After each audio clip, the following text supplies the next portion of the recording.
एक बार की बात है, एक आदमी के जीवन में सिर्फ दुख ही दुख थे। वह जी भी काम करता, उस बेचारे का वह काम पूरा ही नहीं होता। घर में आता तो घर में कलेश बना रहता, किसी से कोई मदद मांगता तो कोई उसकी मदद नहीं करता। ऐसा लगता था कि चारों तरफ से उसके ऊपर दुख का पहाड़ टूट पड़ा है। उसे समझ नहीं आ रहा था कि मैं इन दुखों से कैसे पार पाऊंगा।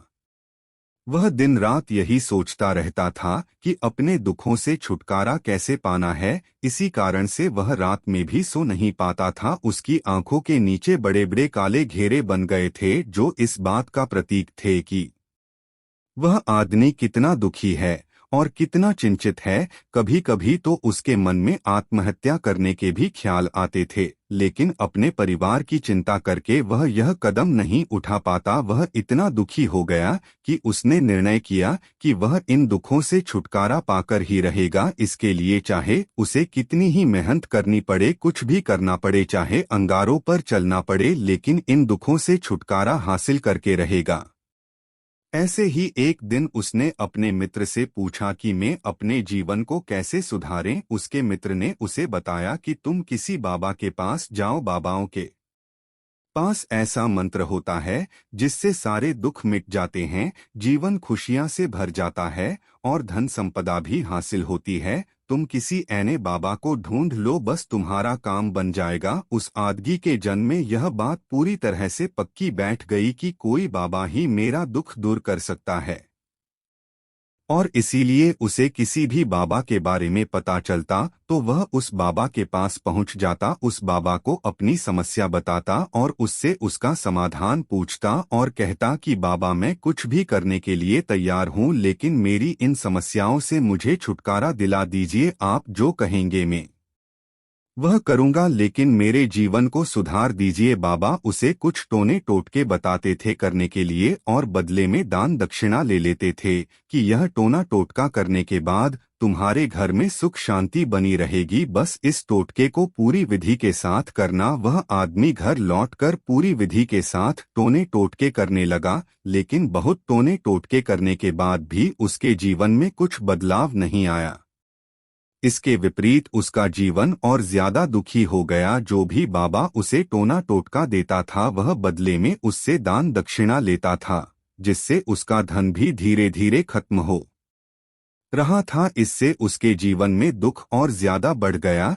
तब उसे लगा कि बाबाओं के पास जाने से तो मेरे जीवन में दुख कम होने की बजाय बढ़ते ही जा रहे हैं, तो मुझे क्या करना चाहिए? बाबाओं के पास जाऊं या ना जाऊं? फिर एक दिन एक आदमी ने उसे बताया कि तुम अपने घर में किसी पंडित को बुलाकर हवन करवा लो। हवन होगा, घर शुद्ध हो जाएगा, कोई भी बुरी ऊर्जा होगी घर में तो वह घर से बाहर चली जाएगी। किसी पंडित को बुलाकर पूरे विधि विधान उसे मंत्र उच्चारण कराओ, हवन कराओ, जिससे घर में सुख शांति आए। उस आदमी के मन में यह बात बैठ गई और उसने एक पंडित को अपने घर पर बुलाकर हवन करवा दिया। हवन अच्छी तरह से संपन्न हुआ। बदले में पंडित ने भी अच्छी दान दक्षिणा ली और उसके बाद वह वहां से विदा हो गया। लेकिन कुछ दिनों के बाद उस आदमी को महसूस हुआ कि उसके जीवन में अभी भी कोई बदलाव नहीं आया है।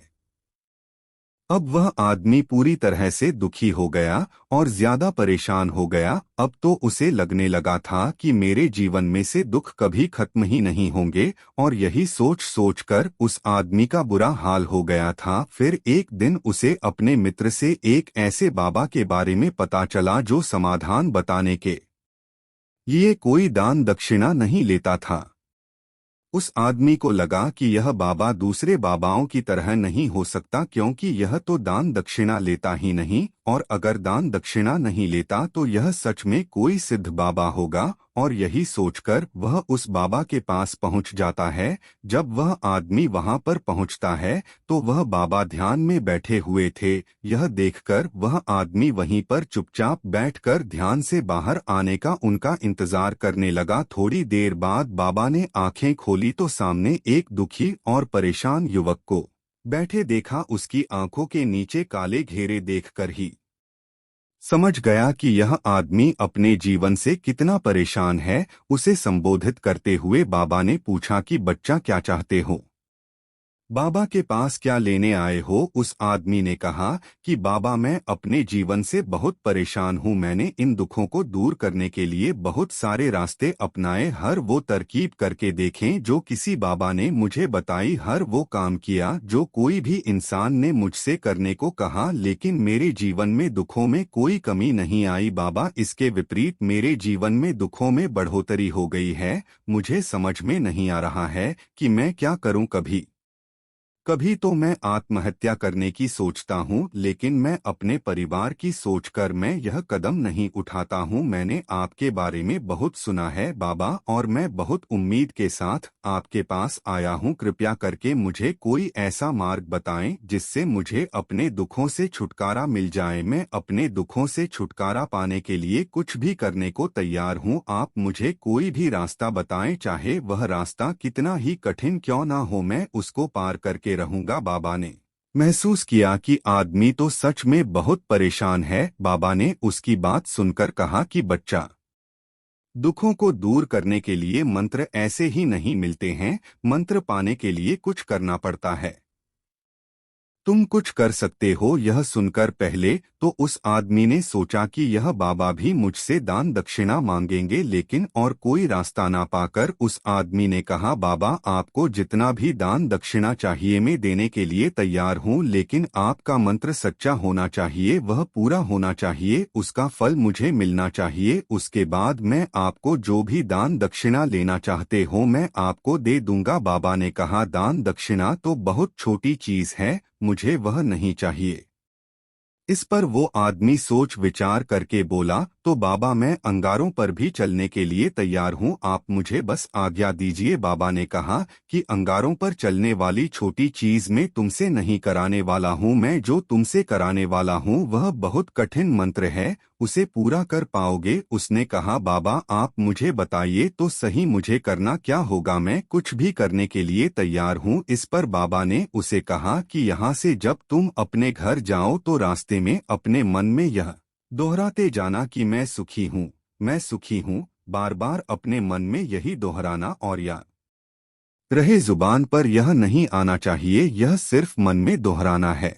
यह सुनकर वो आदमी बोला, बाबा बस इतनी सी बात, यह तो मैं चुटकी बजाते कर लूंगा, लेकिन इससे होगा क्या? बाबा बोले कि इस मंत्र को करके तो देखो, वैसे भी तुमने इतने बाबाओं के मंत्र किए हैं, तो इस मंत्र को भी करके देख लो। उस आदमी ने सोचा कि बाबा कुछ दान दक्षिणा तो ले नहीं रहे हैं, और छोटा सा मंत्र है, इसे तो मैं कर ही लूंगा।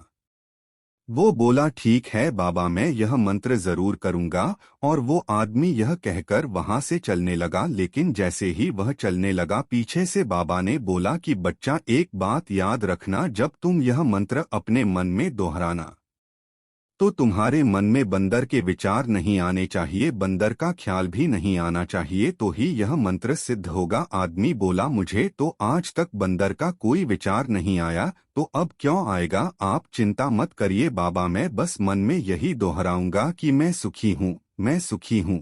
इसके अलावा बंदर का कोई भी विचार मेरे मन में नहीं आएगा। यह कहकर वह आदमी वहां से चल देता है। वह अपने मन में मैं सुखी हूँ, मैं सुखी हूँ यह दोहराता हुआ थोड़ी दूर ही चला था कि उसके मन में अचानक बंदर का ख्याल आ गया। बंदर का ख्याल एक बार आया और चला भी गया, लेकिन उस आदमी ने सोचा, आज तक तो मुझे बंदर का कोई भी विचार नहीं आया, यह आज बंदर का विचार क्यों आ गया? और ऐसे करके उसने उस बंदर के विचार को पकड़ लिया और यह भूल गया कि मुझे क्या मंत्र दोहराना है, और वह बंदर के बारे में सोचने लगा। जब थोड़ी देर बाद फिर से उसे होश आया तो वह फिर से अपना वही मंत्र दोहराने लगा जो बाबा ने उसे बताया था, मैं सुखी हूँ, मैं सुखी हूँ। लेकिन अचानक से उसे एक बंदर दिखाई दिया, और यह देखकर फिर से उसके मन में बंदर का विचार उठ गया, और यह देखकर वह इस विचार को बाहर फेंकना चाहता था, और वह चाहता था कि मेरे अंदर किसी तरह से बंदर का विचार न आए, लेकिन उसे तो सामने बंदर ही दिखाई दिया। ऐसे ही करते करते घर पर पहुंचा और घर पर पहुंचने के बाद अपनी पत्नी को कहा कि हे बंदरिया, मुझे खाने में बंदर परोस दो। और जब उसे एहसास हुआ कि उसने क्या बोल दिया तो वह अपने बाल नोचने लगा और दीवारों में सर मारने लगा कि आज तक मुझे बंदर का कोई भी विचार नहीं आया और आज मुझे यह क्या हो गया है कि मुझे हर जगह बंदर ही बंदर नजर आ रहे हैं। यह कैसी माया है। यही सोच सोच कर वह आदमी रात भर सो नहीं पाया, रात भर करवटें बदलते रहा और सुबह उठकर सीधे उसी बाबा के पास पहुंच गया और उसके चरणों में गिर कर कहा कि बाबा, पता नहीं क्या चमत्कार हो रहा है।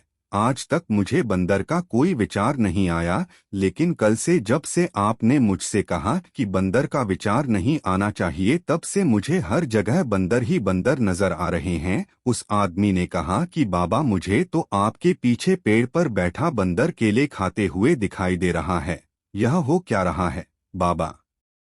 यह सुनकर बाबा हंसने लगे। हाँ बच्चा, मन का जाल एक ऐसा जाल है जिसे समझ पाना इतना आसान नहीं है। बंदर तो तुम्हारे रास्ते में पहले भी आते थे। जब तुम मेरे पास आए थे तो इन्हीं पेड़ों पर यह बंदर घूम रहे थे, लेकिन तब तुम्हारे ध्यान में यह बंदर नहीं था, तब तुम्हारे ध्यान में सिर्फ दुख थे। इसके बाद बाबा ने उसे बताया कि बच्चा, हम जिस चीज से भी दूर भागना चाहते हैं वही चीज हमारे मन में बहुत गहरे में प्रविष्ट हो जाती हैं और हमारे अंतर्मन में समा जाती है। असल में हम जिस चीज से छुटकारा पाना चाहते हैं उससे छुटकारा इसीलिए पाना चाहते हैं कि वह हमारे साथ बहुत गहरे से जुड़ी हुई है और हम जितना ही उससे छुटकारा पाना चाहते हैं वह उतनी ही गहरी हमारे मन में बैठती चली जाती है और आखिरकार हमारे अंतर्मन में छा जाती है। ऊपर से तो हम चाहते हैं सुखी होना कि मैं सुखी हूँ, हमारे होंठ भी यही बोलते रहते हैं, लेकिन हमारे मन में दुख समाये होते हैं। हमारे विचारों में, हमारे मन में दुख ही दुख दिखाई देते हैं। इसीलिए अपनी जुबान से बार बार यह बोलने से कि मैं सुखी हूँ, हम सुखी नहीं होंगे जब तक यह मंत्र हमारे अंतर्मन में प्रविष्ट नहीं होगा।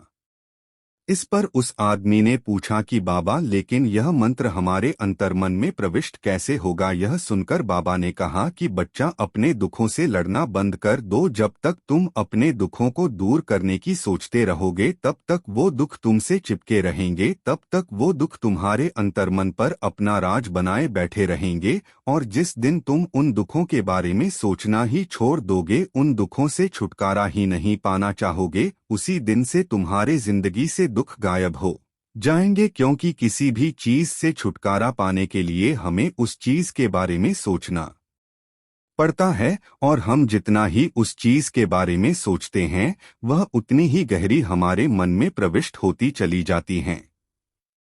इस कहानी से हमें यही शिक्षा मिलती है कि हमें अधिकतर समय दुखों के बारे में ही सोचते हैं। हम यही सोचते हैं कि हमारे जीवन में दुख है और हमें इससे छुटकारा पाना है। इसी वजह से बार बार सोचने से वो दुख हमारे अंतर्मन में प्रविष्ट हो जाते हैं और हमें एहसास भी नहीं होता। इसीलिए अगर तुम दुखों से छुटकारा पाना चाहते हो तो दुखों से छुटकारा पाने के बारे में सोचना छोड़ दो, तुम्हें दुखों से छुटकारा मिल जाएगा। अक्सर आदमी धूम्रपान छोड़ना चाहता है, शराब छोड़ना चाहता है, सुबह अपने आप से यह वादा करता है कि मैं कोई भी गलत काम नहीं करूंगा, लेकिन शाम को जब लौटता है तो नशे में चूर होकर लौटता है। ऐसा क्यों होता है?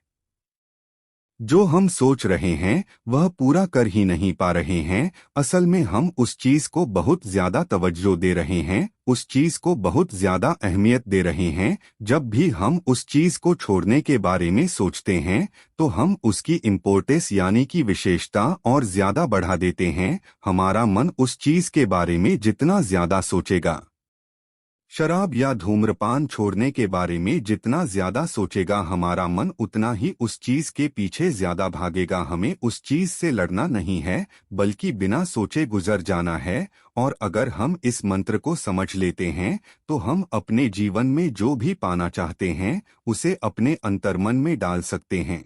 और एक बार वो लक्ष्य हमारे अंतर्मन में बैठ जाता है तो फिर सफलता पाने में कोई समस्या नहीं आती, कोई दिक्कत नहीं आती। तो दोस्तों, कैसी लगी आपको यह कहानी?